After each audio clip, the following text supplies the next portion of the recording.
આજે કાર્યક્રમમાં જાહેરમાં કહ્યું હતું કે પોલીસ કર્મીઓને અપીલ એવી કરવાની હોય કે મારા ગુજરાતના કોન્સ્ટેબલ ભાઈ બહેનો, પોલીસ ઇન્સ્પેક્ટર, પીએસઆઈ, એસપી, ક્યાંય પણ ગાંજો, ચરસ, દારૂ વેચાય તો મારા ધ્યાન ઉપર લાવજો, હું તમને મદદ કરીશ. કોઈ અડચણરૂપ બનતું હોય એના બદલે આ ગૃહમંત્રી એવું શીખવાડે છે, નાના વિપક્ષના માણસો તો બોલે રાખે, તમે તારા ચાલુ રાખો કારોબાર, હું બેઠો છું. આને સંસ્કાર કહેવાય?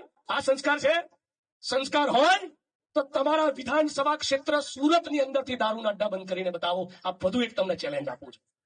અને અમારા આદિવાસી સમાજના ભાઈ બહેનો, આપણું બહુ શોષણ થયું. ભાઈ કઈ ડાપણ કરતો હતો, એને ચેલેન્જ કરું છું.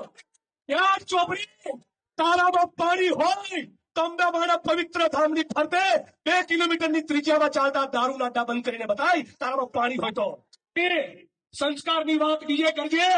ગુજરાતના 250 તાલુકા અને 33 જિલ્લામાંથી કુટણખાના, જુગારના અડ્ડા, દારૂના અડ્ડા અને ડ્રગ્સના કાળા કારોબારમાંથી કયો ગુજરાતનો મંત્રી કમાય છે એ ગુજરાતની 6.5 કરોડ જનતા જાણે છે.